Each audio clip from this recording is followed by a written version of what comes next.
Hello friends, स्वागत है आप सभी का आपके अपने YouTube चैनल के शर्मा 620 में। आज हम पढ़ेंगे दोस्तों अपना जो पिछला टॉपिक था, इसका नाम था ट्रिग्नोमेट्री।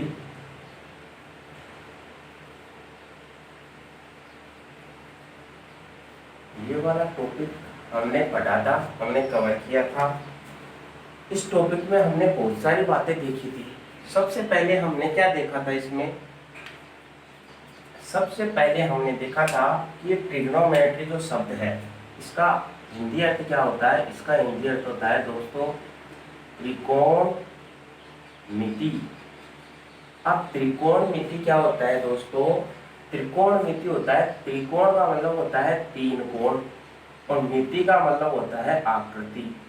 यानी तीन कोणों से मिलकर जो आकृति बनी हुई होती है उसको हम कहते हैं त्रिकोणमिति। अब त्रिकोणमिति के अंदर हम देखेंगे दोस्तों कि मान लो ये एक तीन कोणों से मिलकर आकृति बनी हुई है, ये तीन कोणों से मिलकर आकृति बनी हुई है। अब इस तीन कोणों से मिलकर जो आकृति का निर्माण हुआ है उसमें क्या होता है कि एक कोण 90 डिग्री का होता है। इस वाली आकृति में एक कोण 90 डिग्री का होता है। कौन सा? ये वाला कोण 90 डिग्री का होता है। अगर ये वाला कोण 90 डिग्री का है तो दोस्तों इस त्रिभुज को समकोण त्रिभुज कहते हैं। समकोण त्रिभुज। अगर किसी त्रिभुज में एक कोण 90 डिग्री का होता है तो हम उसे समकोण त्रिभुज कहते हैं। इसके आगे हम बात करते हैं कि यह अगर समकोण त्रिभुज है तो 90 डिग्री के सामने वाली भुजा हमेशा कहलाती है कर्ण और थीटा के सामने वाली भुजा हमेशा कहलाती है लंब। जो बच गई वो आधार। इस तरह से हमने पिछले टॉपिक में बात की थी। हमने समझा था कि कौन सी भुजा कर्ण होती है, कौन सी भुजा लंब होती है और कौन सी भुजा आधार होती है। और ये भी बात की थी कि त्रिभुज में तीनों कोणों का योग जो है, त्रिभुज में तीनों कोणों का योग बराबर 180 डिग्री होता है। और इसमें ये भी समझा था हमने कि 180 डिग्री जो तीनों कोणों का योग अगर होता है तो 90 डिग्री अगर ये हो गया तो इन दोनों कोणों का योग भी 90 डिग्री ही बचेगा दोस्तों। अब हम क्या बात करते हैं इसके आगे? फिर इसके आगे हमने पढ़ा था एक लाल बटावा कक्का। लाल बटावा कक्का का एक फॉर्मूला पढ़ा था हमने। इसके आगे वो क्या पढ़ा था? उसमें हमने देखा था कि ये जो लाल बटावा कक्का है इससे कितने फॉर्मूलों का निर्माण हो रहा है, इससे कितने फॉर्मूले बन रहे हैं।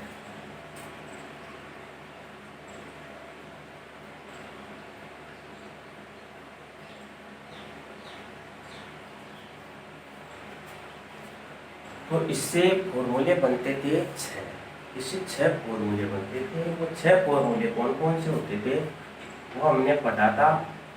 साइन थीटा, इसको ऐसे लिख देता हूँ मैं, sine theta, cos theta, tan theta, और थीटा,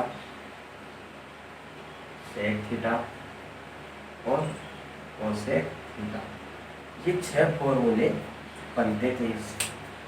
इसके बाद में हमने बात की थी कि ये जो साइन थीटा होता है, ये साइन थीटा वो 1 कोसेक थीटा के बराबर होता है और ये जो कोस थीटा है वो 1 सेक थीटा के बराबर होता है। ये वाली बात की थी हमने। फिर इसके आगे हम बात करते थे कि ये वाले जो जितने फॉर्मूले हैं इन सभी फॉर्मूलों का निर्माण इस लाल बटावा कक्का से होता है। तो जैसे साइन थीटा है, साइन थीटा को हम क्या लिख देते थे? साइन थीटा को हम लिख देते थे लंब बटेवा कर्ण। कोस थीटा को अपन लिख देते थे आधार बटावा कर्ण। टेन थीटा को अपन लिख देते थे लंब बटावा आधार। इसी तरह से इनको उल्टे क्रम में वापस लिखते थे। जैसे कोस थीटा को हम लिखते थे आधार बटेवा लंब, सेक थीटा को हम लिखते थे कर्ण बटेवा आधार। इसके आगे कोसेक थीटा को हम लिखते थे करण बटेवा लंब। इस तरह से हमने इन फॉर्मूलों का जो निर्माण है वो जाना था। इसके आगे हम बात कर रहे थे कि ये वाले जितने भी फॉर्मूले हैं ये अगर 90 डिग्री के बेस में हो तो इनको किस तरह से लिखा जाता है। जैसे साइन 90 माइनस थीटा हो तो इसको हमेशा कोस थीटा लिखा जाता है। साइन 90 माइनस थीटा बराबर कोस थीटा के बराबर होता है। और कोस 90 माइनस थीटा जो होता है वो हमेशा साइन थीटा के बराबर होता है। इसी तरह से ये क्रम चलता रहता है। कैसे 1 से 2, 3 से 4 और 5 से 6, इस तरह से ये क्रम चलता रहता है दोस्तों। ये जो मैं आपको बातें बता रहा हूँ दोस्तों, ये बिल्कुल जीरो लेवल से बातें स्टार्ट की थी मैंने। जीरो लेवल से आपको पढ़ाना स्टार्ट किया था। ये उन विद्यार्थियों के लिए नहीं है जिनको ट्रिग्नोमेट्री बहुत अच्छी तरह से आती है। ये उन विद्यार्थियों के लिए है जो ट्रिग्नोमेट्री को देखकर अक्सर डर जाते हैं, उनकी क्वेश्चनों को सोल्व नहीं कर पाते हैं।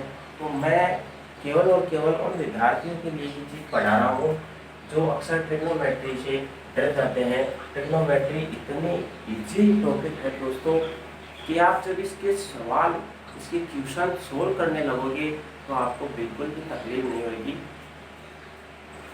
अब हम बात करते थे, आज बात करेंगे हम इसके आगे।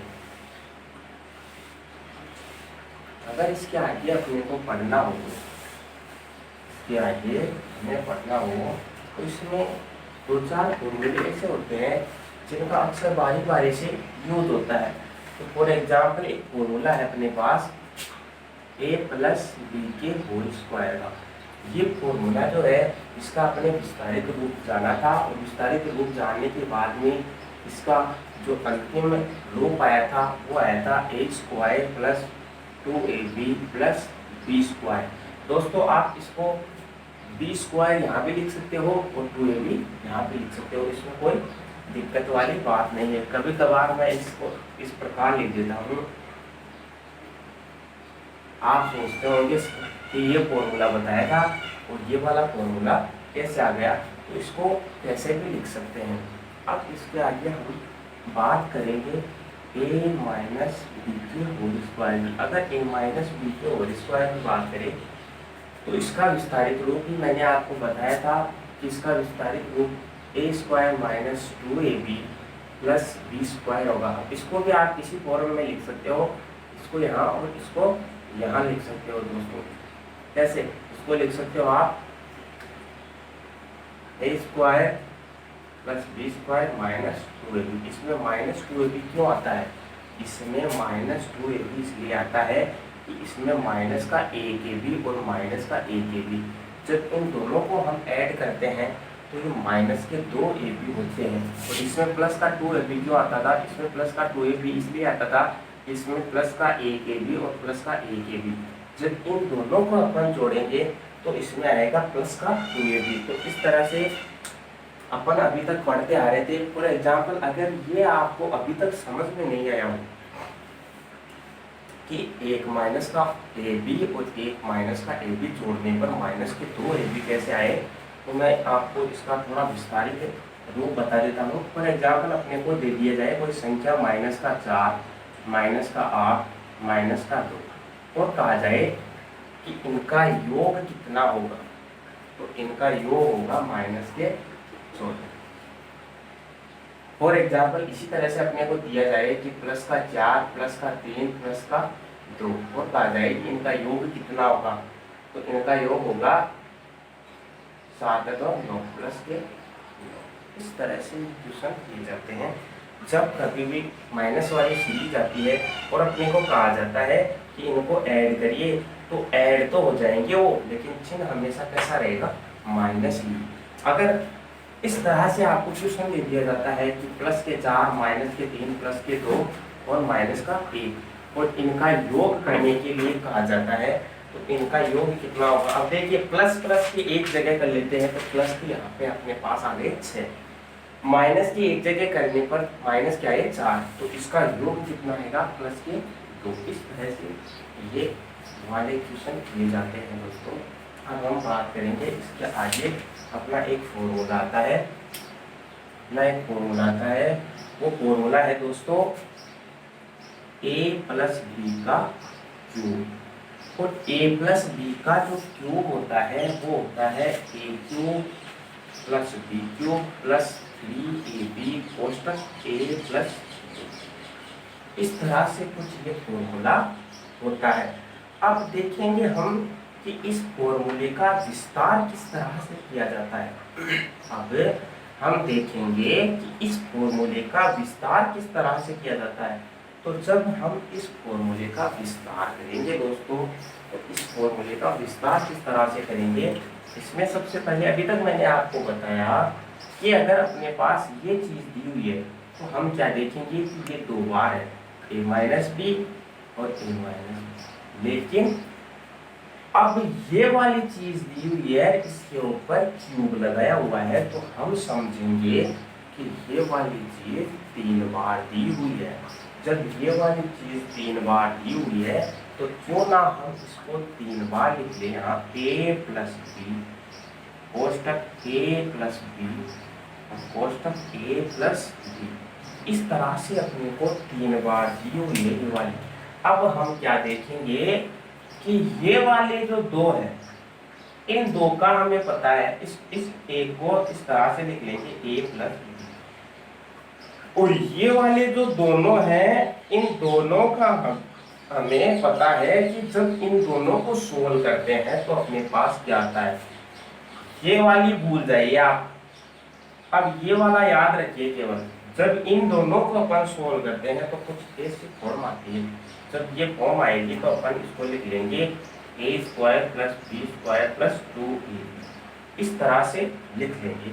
जब इस तरह से हम इसको लिख लेंगे दोस्तों, जब इस तरह से हम इसको लिख लेंगे तो उसके बाद में हमें क्या करना होता है कि ये वाला जो a है इसको सभी से गुना करेंगे, फिर प्लस का चिन्ह लगा के इस b को इन सभी से गुना करना होता है। अब इन सभी को जब अपन गुना करेंगे तो a को अगर a स्क्वायर से गुना करेंगे तो अपने पास आएगा a क्यूब, और a को जब b स्क्वायर से गुना करेंगे तो अपने पास आएगा a b स्क्वायर, फिर प्लस का चिन्ह लगा के 2a square b 2a square.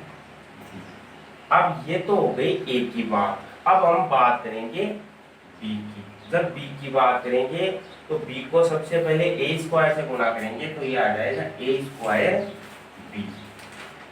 b को a स्क्वायर से गुना करेंगे तो सबसे पहले हमारे पास आ जाएगा a स्क्वायर b। अब b को b स्क्वायर से गुना करेंगे तो हमारे पास आ जाएगा b क्यूब। अब b को हमें 2ab से गुणा करना है। जब 2ab से गुणा करेंगे तो ये आ जाएगा 2ab स्क्वायर। इस तरह से हमारे पास ये वाली कंडीशन बन जाती है। अब इसके बाद में हमारी कंडीशन क्या बनती है दोस्तों, इसके बाद में हमारे पास कंडीशन आ जाती है a क्यूब और b cube plus 3a square b और 3ab स्क्वायर। इस तरह से कंडीशन आ जाती है a cube plus b cube plus 3a square b plus 3ab square. इस तरह से ये कंडीशन आ जाती है और इस कंडीशन से ही इस फॉर्मूले का निर्माण हो जाता है। तो ये वाली बात भी हमने सीखी है दोस्तों। आप इसका स्क्रीनशॉट लेना चाहो तो स्क्रीनशॉट ले सकते हो।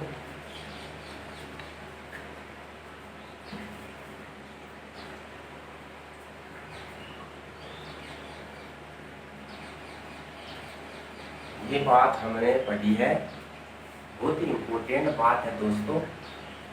इस तरह से आप मेरे साथ चलते जाइए, धीरे धीरे मैं आपको कुछ इस तरह से इनका विस्तारित रूप बताता चलूँगा और आप धीरे धीरे ये सब चीज़ें सीखते चलोगे।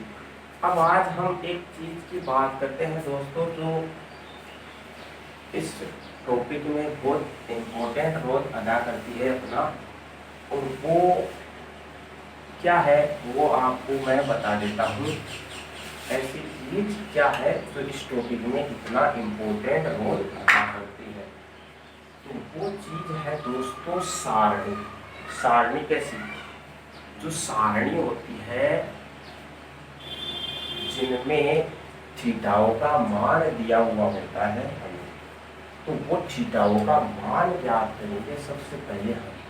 तो ये है अपने पास साइन थीटा, ये है अपने पास कोस थीटा, ये है अपने पास टैन थीटा, ये है अपने पास कोट थीटा, ये है अपने पास सेक थीटा, ये है अपने पास कोसेक थीटा। ये थीटाओं के मान है दोस्तों। अब हम क्या करते हैं कि यहाँ से लेके यहाँ तक इनका लाइन में डिवाइडेड कर देते हैं। इनको जब हम लाइनों में डिवाइडेड कर देते हैं तो फिर हमें क्या देखना होता है कि इनके थीटाओं की वैल्यू को हमें पुट करना होता है। कि जैसे ये आ गया अपने पास 0 डिग्री का मान, यहाँ अपने पास आ जाएगा 30 डिग्री का मान, यहाँ अपने पास आ जाएगा 45 डिग्री का मान, यहाँ अपने पास 60 डिग्री का मान और यहाँ अपने पास 90 डिग्री का मान आ जाएगा। ये मान क्यों ज्ञात किए जाते हैं दोस्तों? ये मान इसलिए ज्ञात किए जाते हैं क्योंकि अपने पास एग्जाम में सीधे तौर पे इन्हीं मानों से आंसर बनते हैं, और जो क्वेश्चन पूछे जाते हैं हमें डायरेक्ट इन्हीं मानों के ऊपर पूछे जाते हैं।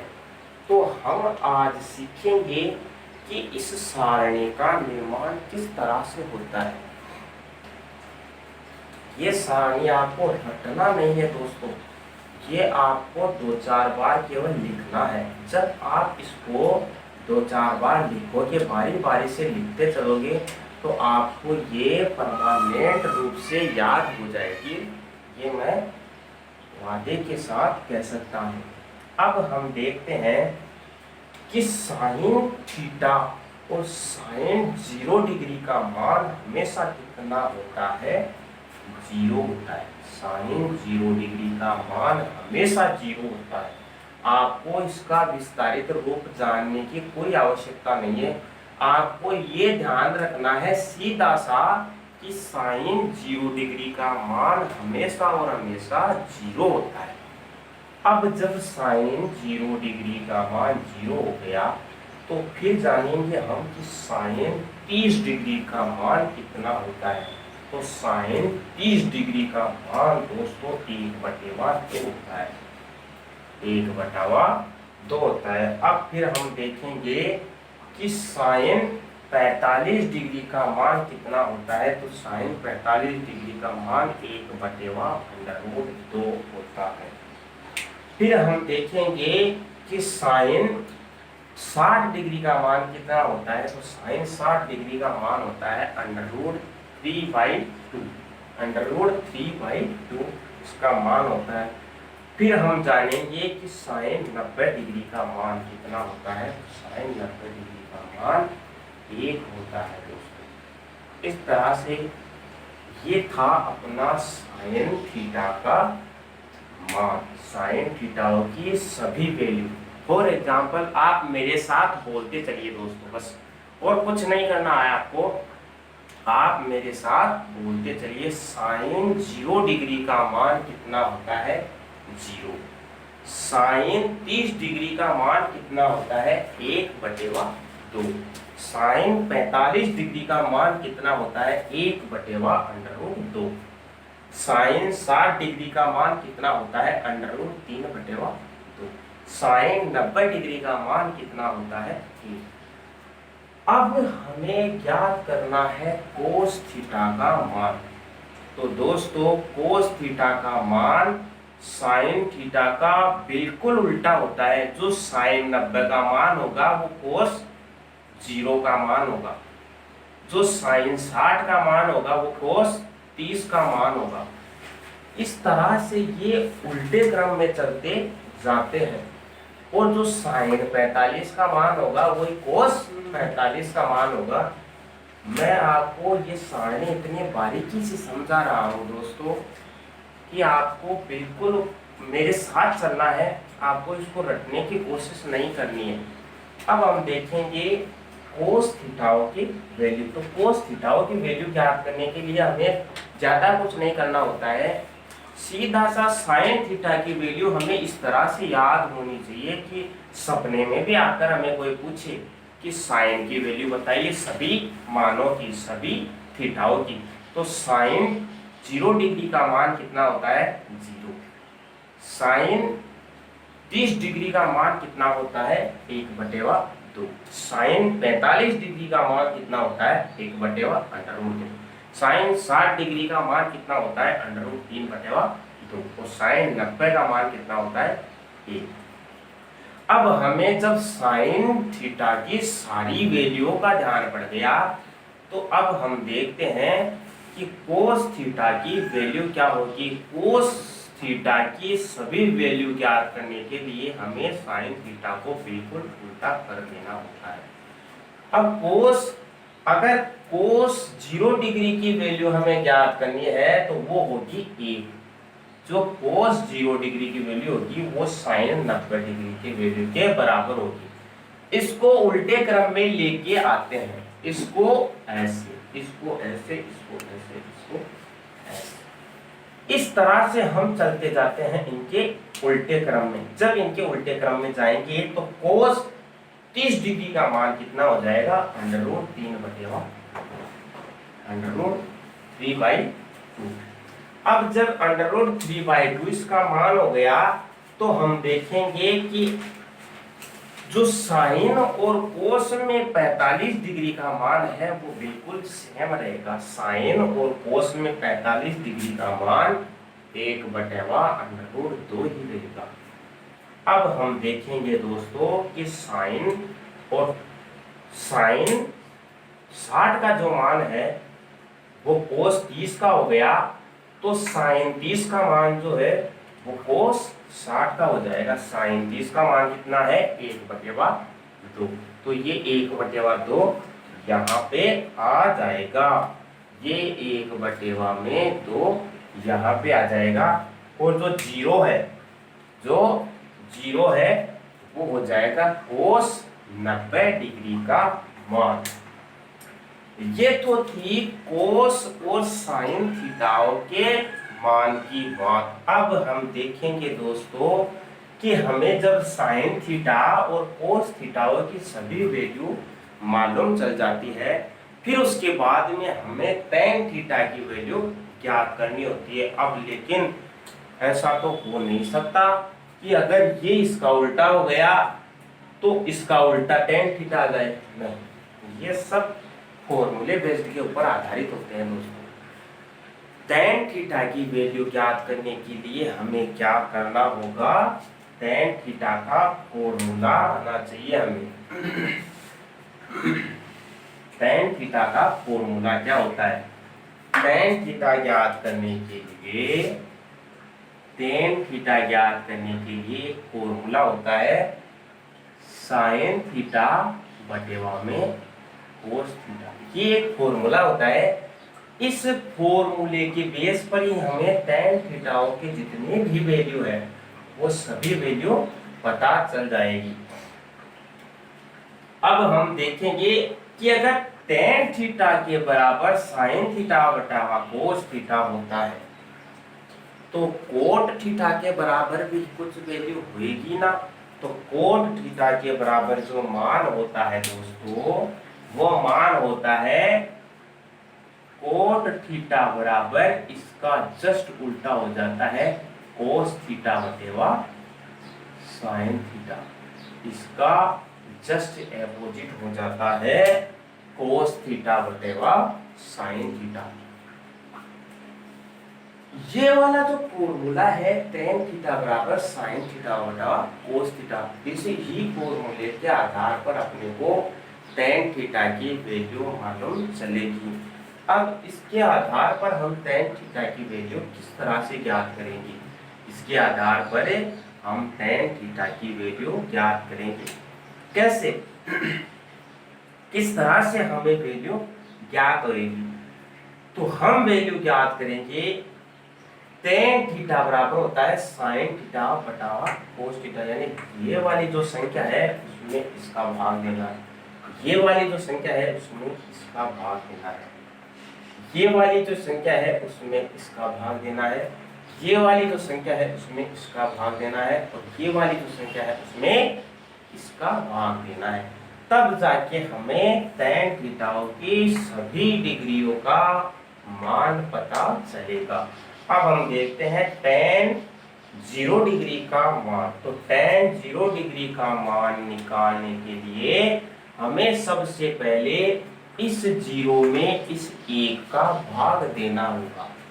अब दोस्तों ये एक चीज मैं आपको खास तौर पे बता रहा हूं कि ये जो 0 है, इस 0 में आप दुनिया की कोई सी भी संख्या का भाग दे दो, हमेशा अपने पास निकल के आएगा अनंत। ये जो 0 है उसमें आप दुनिया की कोई सी भी संख्या का भाग दे दो, हमेशा निकल के आएगा अनंत। 0 में कोई सी भी संख्या का भाग देंगे तो वो तो अनंत बार जाएगा। लेकिन अगर कोई सी भी संख्या में हम 0 का भाग देते हैं तो वो केवल और केवल 0 बार ही जाता है। ये दो बातें बहुत ही खास इंपोर्टेंट बातें हैं, एग्जाम में आपको डायरेक्ट भी पूछा जा सकता है। अब हम देखेंगे tan थीटा का मान। अब हम देखेंगे tan थीटा का मान। ये थोड़ा उल्टा बता दिया है मैंने आपको, सॉरी। 0 में अगर हम कोई सी भी संख्या का भाग देते हैं तो वहां पे अपने पास 0 ही आता है, और जब कोई सी भी संख्या में हम 0 को भाग देते हैं तो वहां पे अपने पास अनंत आता है। अब हम देखेंगे tan थीटा का मान। 0 में कोई सी भी संख्या का भाग देंगे तो हमारे पास 0 ही आएगा, तो 0 ही आएगा। tan 0 डिग्री का मान 0 ही आएगा।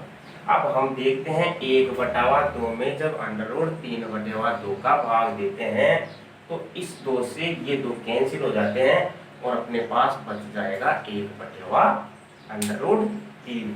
जब 1/√3 बच जाएगा तो हम इसके आगे देखते हैं tan 45 का मान। और tan 45 का मान सीधे तौर पर जब हम किसी भी संख्या में 1 में अगर 1 का भाग देंगे तो 1 ही आएगा, √2 में अगर √2 का भाग देंगे तो 1 ही आएगा। किसी भी संख्या में उसकी सेम संख्या से डिवाइड किया जाता है तो हमेशा 1 ही आता है। तो 1/2 को 1/2 से डिवाइड करने के बाद हमेशा अपने पास कितना आएगा, 1 ही आएगा, हमेशा 1 ही आएगा। अब हम देखते हैं इसके आगे वाली जो वैल्यू है उसमें √3/2 में 1/2 का भाग देना है, तो 2 से तो 2 कट जाएगा, इसमें आ जाएगा √3/1। तो इस बटेवा में 1 को लिखने की कोई आवश्यकता नहीं है दोस्तों, तो ये आ जाएगा √3। अब वहां पे वो बात आ गई है कि किसी भी संख्या में अगर हम 0 का भाग देते हैं तो अपने पास आ जाता है अनंत। किसी भी संख्या में अगर हम 0 का भाग देते हैं तो हमारे पास आ जाता है अनंत। ये वाली जो चीज मैंने बताई थी आपको कि ये वाली किसी भी संख्या में अगर हम 0 का भाग देते हैं तो हमारे पास आ जाता है अनंत, जबकि 0 में हम किसी भी संख्या का भाग देते हैं तो हमारे पास केवल 0 ही आता है। बिल्कुल कान खोल के सुन लेना ये बात कि अगर किसी भी संख्या में हम 0 का भाग देते हैं, 0 का जब कभी भी अपने को भाग देने के लिए कहा जाता है, फिर अपने को वो संख्या नहीं देखनी है, हमारे पास अनंत आएगा। और जब 0 में किसी भी संख्या का भाग दिया जाता है तो हमारे पास 0 आएगा। अब हम बात करते हैं कोट थीटा। तो कोट थीटा जो होता है दोस्तों वो इस tan थीटा का बिल्कुल उल्टा हो जाएगा। फॉर एग्जाम्पल हम बात करें कि ये हो जाएगा 0 डिग्री का मान और यहाँ पे ये हो जाएगा 30 डिग्री का मान। और मैंने आपको बताया कि जितने भी 45 डिग्री वाले मान है दो थीटाओं के वो हमेशा सेम रहते हैं। कोट और टेन के मान हमेशा सेम रहेंगे। तो कोट का अगर टेन 45 का अगर एक है तो कोट 45 का भी मान एक ही रहेगा। अब अगर टेन 60 का जो मान है वो कोट 30 का हो गया तो कोट 30 का जो मान है वो हमारे पास टेन 60 के बराबर होगा। कोट 60 का मान टेन 30 के बराबर होगा 1/√3, 1/√3, 1/√3। और ये वाला जो मान है जीरो, ये वाला जो मान है जीरो, टेन जीरो का वो हो जाएगा कोट 90 का। तो यहां तक हमने सारणी अच्छी तरह से पढ़ी है। अब हम देखेंगे सेक थीटाओं के मान। सेक थीटाओं के मान ज्ञात करने के लिए हमें क्या करना होता है दोस्तों? सेक थीटा क्या होता है? 1/में में कोस थीटा होता है। तो ये वाली जो संख्या है, ये वाली जितनी भी संख्या है इनको 1/में जब कभी भी एक से भाग किसी भी संख्या को दिया जाता है तो उसका मतलब है वो संख्या हो जाएगी अपने आप में उल्टी। तो ये जितनी भी संख्याएं हैं वो अपने आप में उल्टी हो जाएगी सेक थीटा के मान के लिए। तो एक में अगर एक का भाग देंगे तो हमारे पास एक ही आएगा दोस्तों। एक में अगर एक का भाग देंगे तो हमारे पास एक ही आएगा। इसके बाद इसको अगर 1/√3/2 लिखा जाएगा तो ये भी उल्टा हो जाएगा 2/√3, 2/√3। अब क्या करते हैं हम? अब देखते हैं हम कि ये कोस 45 का मान है 1/√2। जब इसको 1/में में लिखेंगे तो ये भी उल्टा हो जाएगा और √2 बच जाएगा। अब इसके आगे हम देखते हैं कि ये वाला जो मान है 1/√2, इस 1/2 इसको जब 1 के अपॉन में लिखेंगे तो ये भी उल्टा हो जाएगा और यहाँ अपने पास केवल बच जाएगा 2। अब हम क्या करते हैं? अब खास और इम्पोर्टेंट बात आती है यहाँ पे कि जब जीरो को 1 के बटेवा में लिखा जाएगा, जब जीरो को 1 के बटेवा में लिखा जाएगा तो ये वाली जो कंडीशन है ये कुछ इस तरह से कंडीशन बन चुकी है दोस्तों हमारे पास। ये वाली कंडीशन कुछ इस तरह से बन चुकी है। तो इस कंडीशन में क्या होता था कि जब किसी भी संख्या में जीरो का भाग दिया जाता था तो अपने पास आता था अनंत। तो यहाँ अपने पास आ जाएगा अनंत। और अब कोसेक का मान निकालने के लिए हमें क्या करना होगा? कोसेक का मान निकालने के लिए हमें इसको उल्टे क्रम में लिख देना होगा। तो जो अनंत वाला मान है वो हो जाएगा कोसेक 0 का, और जो 60 डिग्री का मान है वो हो जाएगा कोसेक 30 का। और ये मैंने आपको बता रखा है कि 45 का मान दो वैल्यू में हमेशा बराबर होता है। तो सेक 45 और कोसेक 45 का मान बराबर हो जाएगा। और जो सेक 30 का मान होगा वो कोसेक 60 का मान होगा 2/√3, 2/√3। अब क्या करेंगे? ये एक मान वहां पे आ जाएगा। तो ये थी अपनी त्रिकोणमिति के कोणों के ऊपर आधारित सारणी। ये सारणी इतनी इम्पोर्टेंट है दोस्तों कि इस सारणी के बिना पूरी की पूरी त्रिकोणमिति जो है वो अधूरी पड़ी है। ये सारणी पढ़ने के बाद में आपको डायरेक्ट सारणी से ही क्वेश्चन पूछे जाते हैं। डायरेक्ट क्वेश्चन इस तरह से पूछे जाते हैं कि आपको केवल और केवल इनका मान रखना होगा और आपके पास आंसर आ जाएगा। अब हम देखेंगे इसके आगे जो भी अपने पास क्वेश्चन बनेंगे, जो भी अपने पास फॉर्मूले बनेंगे, जो भी अपने पास आगे कुछ चैप्टर बनेगा, वो हम देखेंगे अगली क्लास में। तो दोस्तों, अगर आपको ये मेरे द्वारा पढ़ाया गया टॉपिक त्रिकोणमिति का, ट्रिग्नोमेट्री का पसंद आया हो तो आप हमारे YouTube चैनल के शर्मा 620 को सब्सक्राइब करना ना भूलें और बेल आइकन को दबाना ना भूलें। धन्यवाद।